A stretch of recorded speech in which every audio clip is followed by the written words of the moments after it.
Well, welcome today, Scott. It's a pleasure to meet you, and really looking forward to hear about in your near-death experience.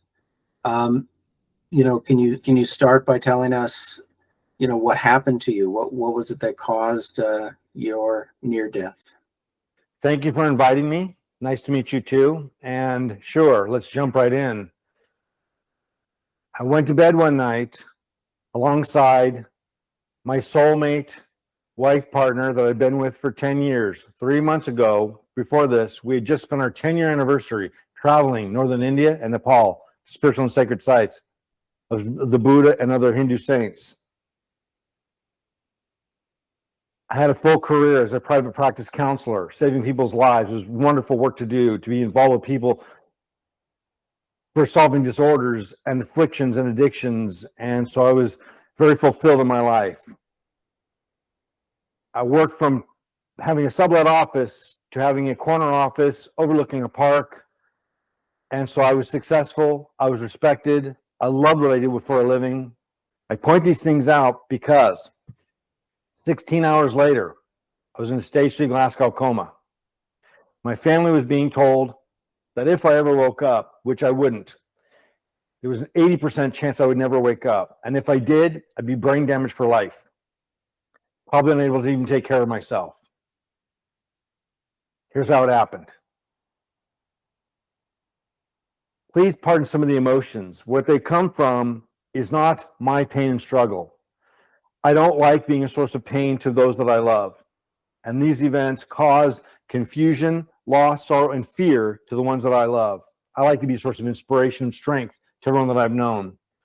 And this event, I was completely the opposite.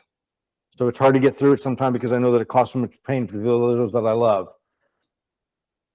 I'm in my corner office with back-to-back clients all day, doing work that, again, that I'm very proud of, being honored to do, to help people solve issues and be able to see them improve and participate in that process. And that day, I got 3 texts from clients rescheduling.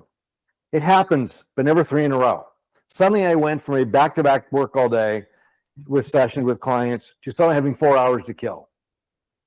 I didn't bring any extra work with me because I was back-to-back with clients all day. So I was like, what am I going to do? I decided to go to the street to get a physical, which I was overdue for. Nothing was wrong, just a routine physical. And that morning, I rode my bike to work. I have a 500cc Italian scooter. In Europe, you guys have seen them all the time, the MP3 500s. Yep. In US, we don't see them very. In Europe, you see them at every intersection. They're very popular. But here, you don't see them at all. And I have one. And so I rode my bike that day to work, to the office. I changed from my office clothes to something more casual and comfortable. And this is the shirt I put on, the Museum of Death.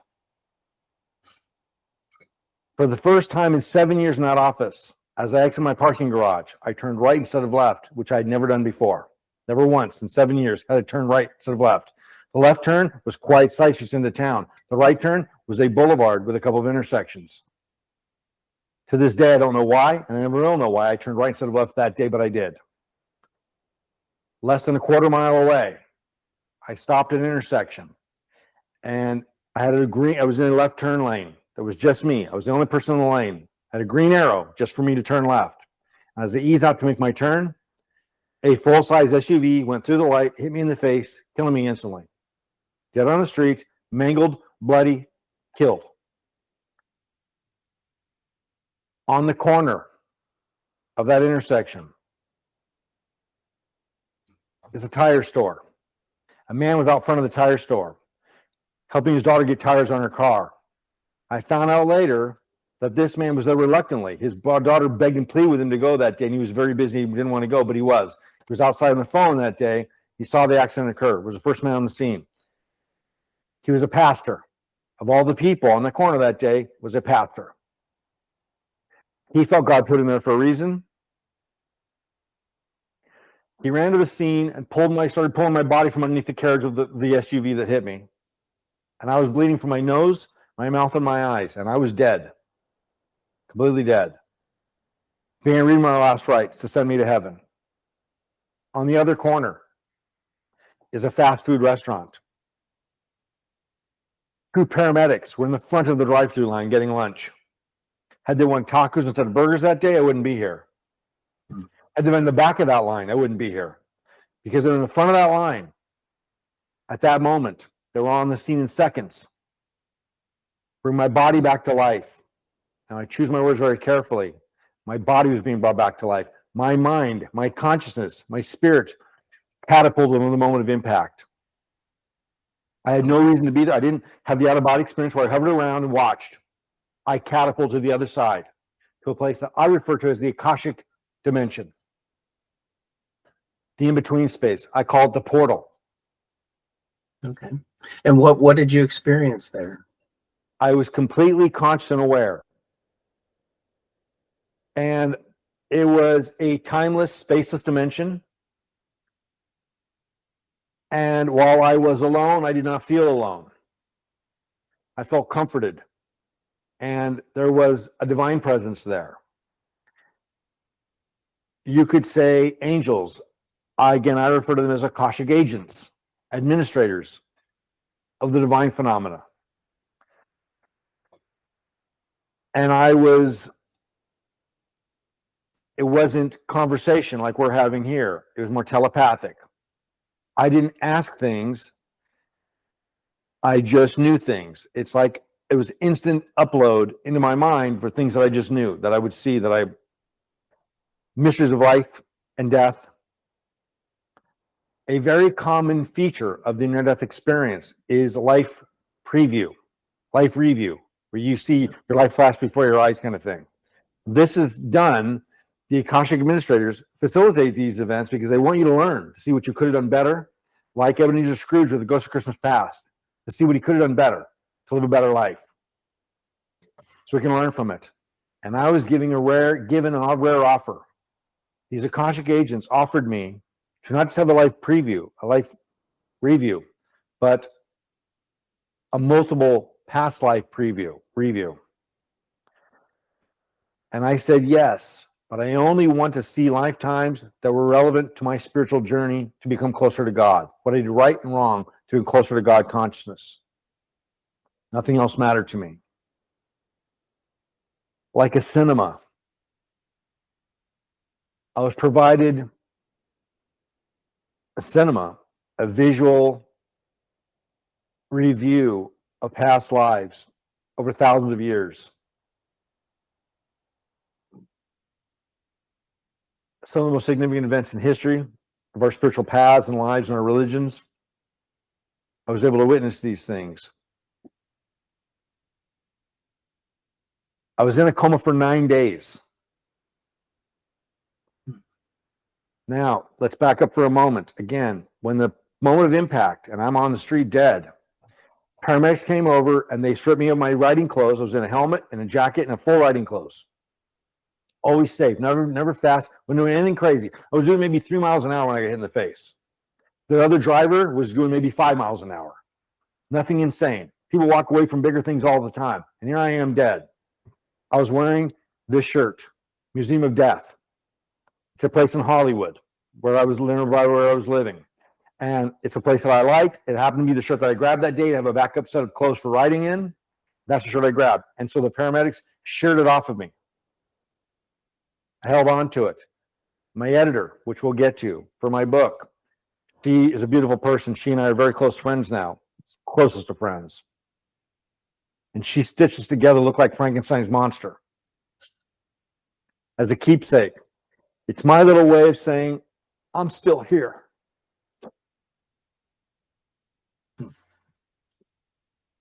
So we have a paramedic on one corner, a pastor on the other corner.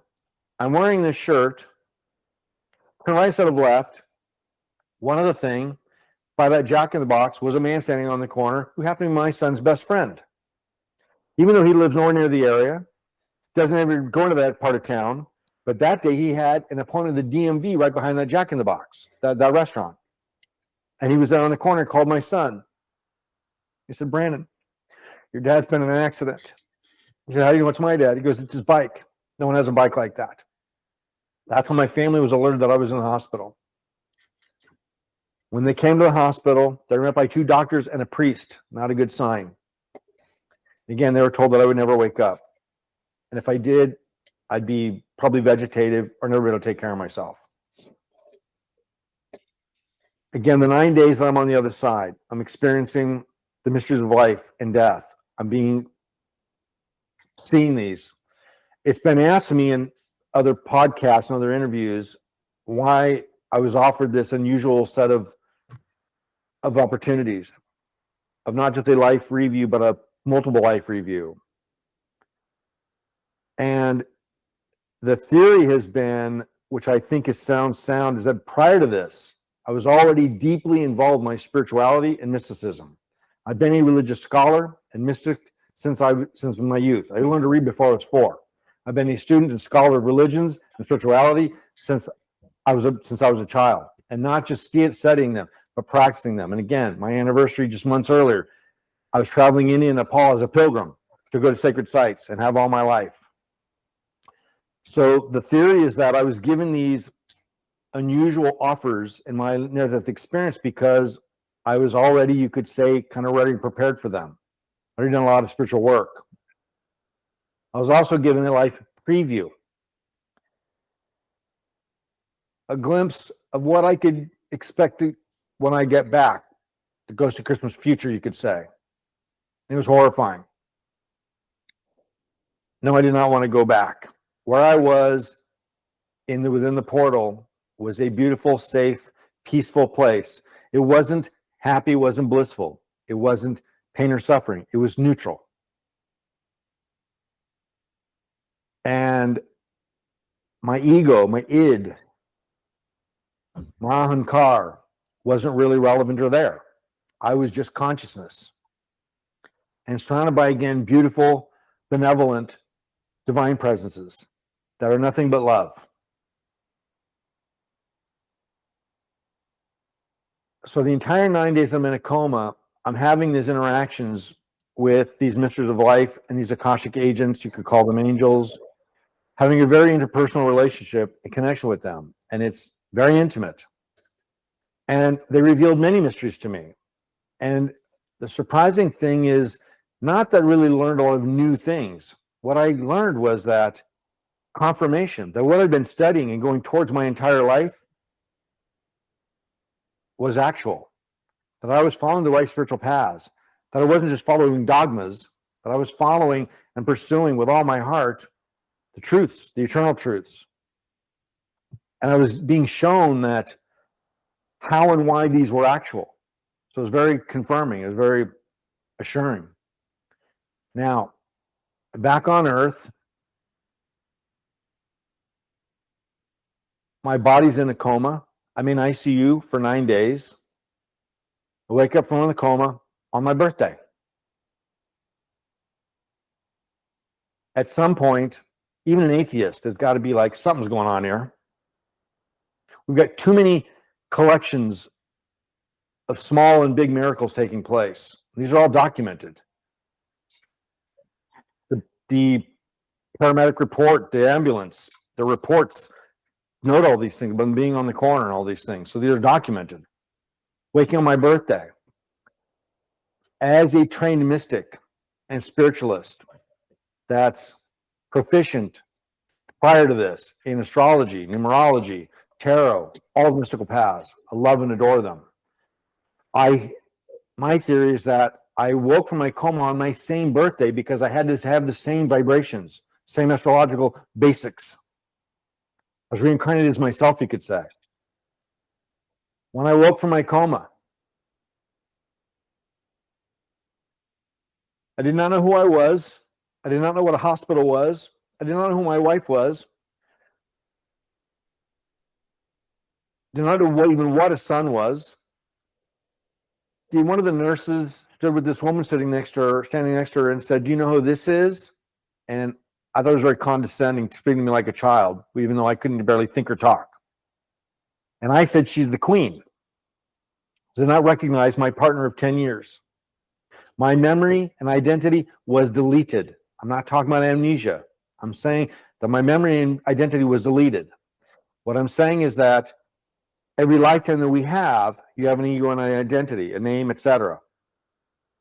I was seeing myself and everyone else around me as a collection of multiple identities, past lives. I was seeing people as souls, not people. Saw myself this way. So yes, I knew that I was Scott. And I learned that my wife's name is Jeanette. She's my wife and partner. My son's name is Brandon. But I looked at them and everyone else thinking, like, why do you guys thinking you're these individual people when you're this string of identities that you've had multiple lifetimes of? Again, I was seeing them as a series of identities of souls, not just people. And one of the first things I said when I said she was the queen, I thought it was just being cute, but the reality is, the first thing I said when I could articulate words is I said to my wife and my son, I said, what are you guys doing in London?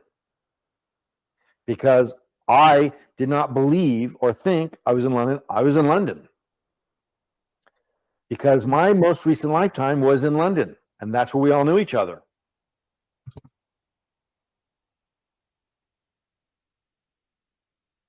So I'm having a coexistence with multiple identities, multiple lifetimes. And I'm looking at other people thinking like, this is so strange that they can't see this. They seem to be seeing themselves in a linear way. And I'm seeing things in a wide spectrum. When your soul, spirit comes back into your body, when your chitta, your consciousness comes back into your body, there's a disconnect. And so I was kind of coexisting in both realms at once. 70% of me, more like 90 at the time, was within the Akash.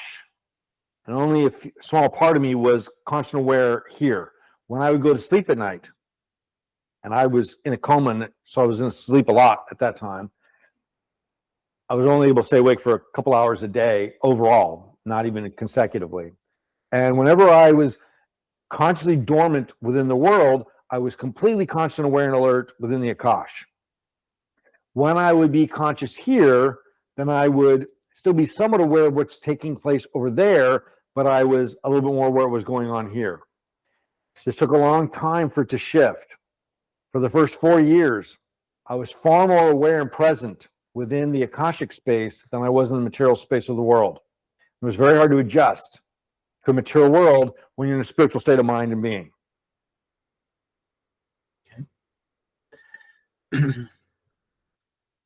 Do you have some specific revelations that you can share that happened during this time when you were in between here and there? Yes. Again, as I saw through life previews, I saw the historical events of our spiritual paths and our religions. Again, I wasn't interested in any other type of lifetimes to review. And these are the events that are prior to religious organizations changing them and modifying them to fit certain narratives and agendas. And so the irony for me has always been that the true stories that our religions and spiritual paths are based in are far more beautiful and inspiring than the semi-fictional allegorical ones. So there was that. And of course, as every NDEer will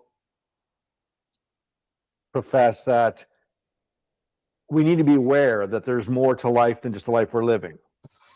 We can see and should see things in more of an eternal perspective rather than a temporal perspective. And it comes down to some very simple equations. The multiple life review that I was given was hard evidence for me, factual, which I already knew before this. So I was already well trained in reincarnation and understanding that we have multiple lifetimes to live. And that we continue to until we become completely surrendered spiritually. We'll continue to reincarnate in material phenomena again and again and again until we grow and change and shift to spiritual agendas. And so the significance of this was profound. And it creates an empathy that is unrivaled. Now, keep in mind again that my career at that point as a private practice counselor was to liberate people from the bindings that hold them, addictions, disorders, pathologies, etc. And I was always trying to encourage people and help them develop more spiritually as well, but I didn't cram it down their throat. It was like whatever they came to see me for. It was available. It was a feature of service that I offered. I've always tried to encourage myself and other people to develop themselves spiritually, not just behaviorally or worldly. And this has become paramount. The significance of this was never lost on me, but it's been reinforced to the point where this is kind of what I'm doing now when we talk about these services. So if I may, eventually, I did indeed write a book within the portal, a near-death experience memoir and guide to spiritual awakening. This book tells the story that I gave you, plus the next 7 years.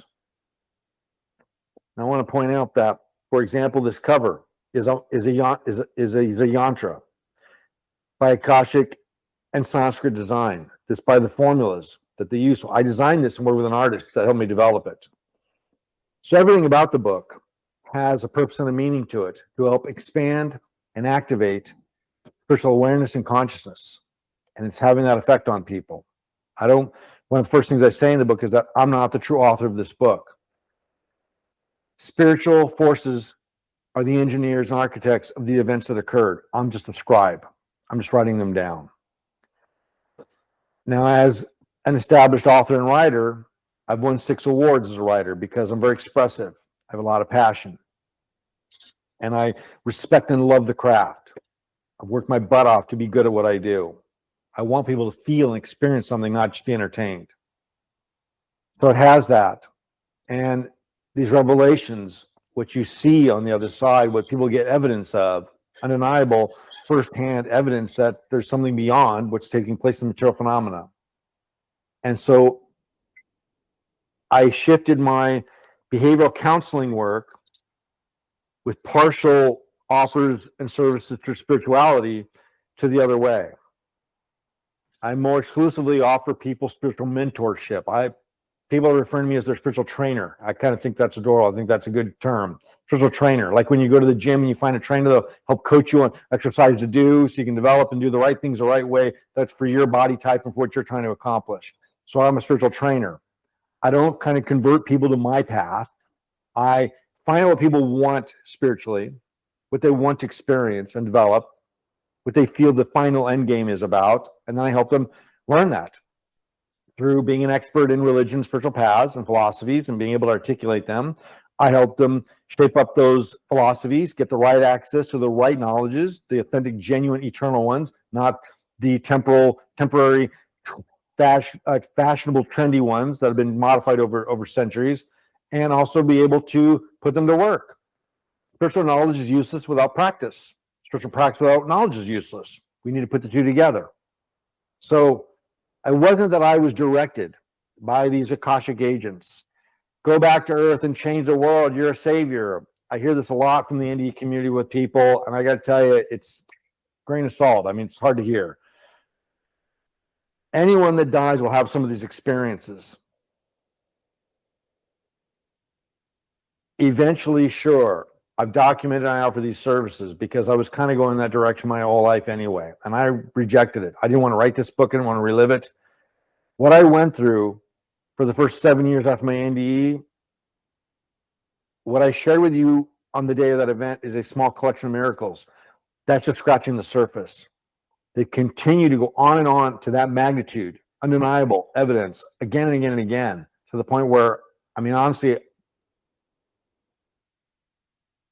as grateful as I am for them, I also would like to be left alone. Miracles are hard to process. It's amazing that you were pushed to this area of your life that you were resisting through this experience, and that it moved you, to use your voice. Were you a writer before this near-death experience? Oh, yes. This is my 5th book, and my other 4 have nothing to do with any of this. My first book was my first memoir, because what I went through in my 20s as a streetwise, gangster, dope fiend, kid on the streets, and supernatural events and spirituality. I wrote that long before this. And then I also wrote, as a private practice counselor, I'm an innovator and addiction specialist. And I specialize and I give solutions to people I haven't thought of. And I cover the entire spectrum. It's also a complete guide. And so these books were already done, my first 4 books. And one of them was already in the process of being published. And after this event, when I finally, after 4 or 5 years, that was about it was like year 7, I think, that I decided to go back to writing. I didn't want anything to do with this book. I figured someday I had to write the account of this, but honestly, I just wanted it behind me. My losses and the things I endured. People that are reading this book are just in tears, joyful and sorrow, because they're just so blown away. They can't believe that, and again, it's all factual. And so I want nothing to do with it. I was already 80% done with my next book, which is based on another memoir, because it's called The Underground Stream, a memoir of past lives. So I was already writing from my past life regression work prior to this, a collection of stories of past life events that describe many of these big historical events. And I remain in constant contact since my near-death experience day with the Akashic agents, meditatively, consciously, etc. Constant contact. And occasionally, they don't just suggest that I do things. Sometimes they tell me. Usually, it's more like a, hey, you might want to consider kind of thing. And every once in a while, they say, you know what, stop this and do that. And of course, because they're spiritual sources, whatever they say, I do, with no question. And I was told, I just got back from Egypt, as a matter of fact, doing research for one of the stories in my book. A profound adventure in Egypt that's included in this book as well. Doing some research, and I just got back, and I was finishing this story for this other book. And in my, you could say, visions, 4 a.m. kind of communication, Akashic agents came into my consciousness and said, stop writing this. Write your memoir on your near-death experience. And I didn't question. Again, as a human, I'm thinking, hey, I'm 80% done with this book. Like, I already got the editors working on it. Like, this is what I'm doing. Like, and you want me to stop? And again, I don't question. When spiritual agencies tell you what to do, then you do it.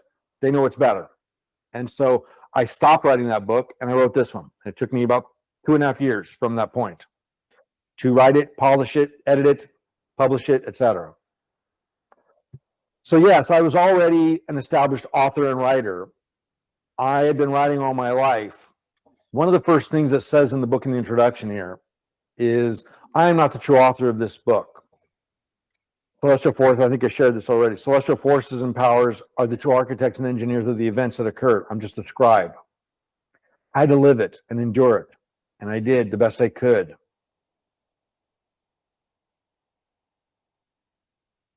The final chapter of this book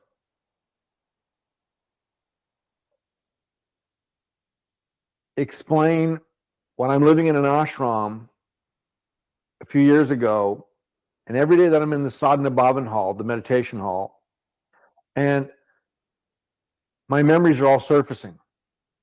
The entire chain of events I've been going through for these years, I mean, I was barely present. I was just enduring them. And we don't have time or the luxury of figuring things out when we're enduring such trials and tribulations. And when I was living in this ashram, they all started to come again, same way as the light preview, like a cinema where I was seeing them. Prior to that, I wasn't seeing them at all. And so that's when I started to document them. I died for this book, you know, what can I say? And it's available. And again, a little plug there. I do my best to well craft these things. This cover, the chapter titles, the chapter lengths they're like meditations. And it's in print, it's in ebook, and it's also in audio, recorded by me, with my passion, my voice. Again, it's not just an account. This is a series of events that can open people's eyes to many grand things and some of the realities of existence. Well, thank you so much, Scott, for sharing this with us. It's really an amazing change that has happened in your life, and to give up one career and start another one through a near-death experience is often common, but it's a hard move. Challenging.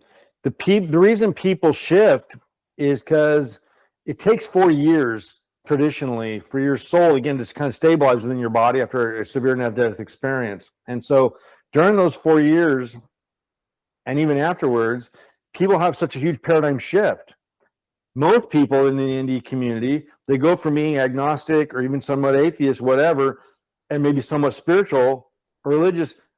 But then again, they die, they come back, and they saw evidence. So it causes a disconnect. It's hard to relate to what you were, the life you were living, when now you have all this new awareness. Again, it's a paradigm shift. And so it sets you apart from other people. The divorce rate with NDEers is like 70% for severe NDE, some of them 70, 80%. It's very huge because it's not about losing love. It's you just can't relate on the same levels as you did once before. Now, my love relationship, I'm not going to spoil it for people that want to get into the story, but I can tell you this. The way we met, same kind of thing. We're talking paramedic on the corner, pastor on another corner. The way she and I met, the way we continued on, the way everything about our relationship was one miracle event after another. It's undeniable. And the way this tragically got removed is also a sorrowful way for us all to be reminded that we have to cherish the things that are valuable in our lives. And I mean cherish them by honoring them within our hearts, to acknowledge them, be grateful for them, and also put the work in. So don't just become aware of spirituality, but do your sadhana, do your practice, do the effort, do the work. And your death experience may wake you up to a spiritual reality, but you've still got to do the work to be able to progress with it. Yeah, it's a wake up call, but yeah, as you say, there's a change in your life is a lot of work. Many people have the NDE and they just think now they're like a messiah, that they're there to preach the word.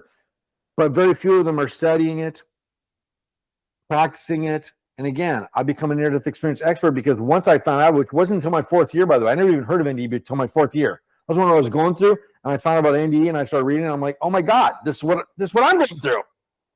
This is why I'm so out of my mind all the time, because I'm experiencing 2 dimensions at once. And so I think it's an obligation for people that are going to speak about anything. I don't care if it's medicine or philosophy or arithmetic, near-death experience. You need to do your homework. You need to study before you go start writing books and teaching people about things to get it right. You have a responsibility to not mislead people, and that takes an obligation for you to be able to become somewhat expert in it yourself. Study it, Yes.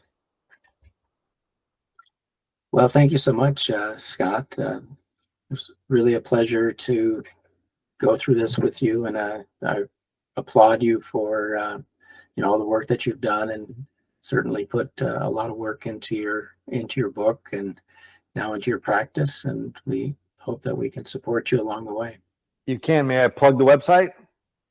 Okay. Yeah. It's so my clinical site is still up, but I still do offer my clinical services, life-mind.com. And then the more spiritual oriented, and this book is Within the Portal, same as the book title, withintheportal.com. And again, on that website, you'll get access to my services. Here's the thing. As a spiritual counselor and mentor, I don't turn anyone away. Some people pay me something. Some people donate what they can. Some people pay me nothing. No one gets turned away. Anyone that reaches out to me with sincerity and wants help and assistance to figure themselves out spiritually, know where to go and how to progress, I help them with that. So regardless of what it is. So what I'm saying to anyone that might listen, if you want help and you're going through the dark night of the soul, you want some assistance, I'm here for you. Reach out. Yes, I do want to need to be paid as much as I can, but let's not let that interfere with the work that needs to be done. I live to serve. Thank you very much, Scott. You're doing great work.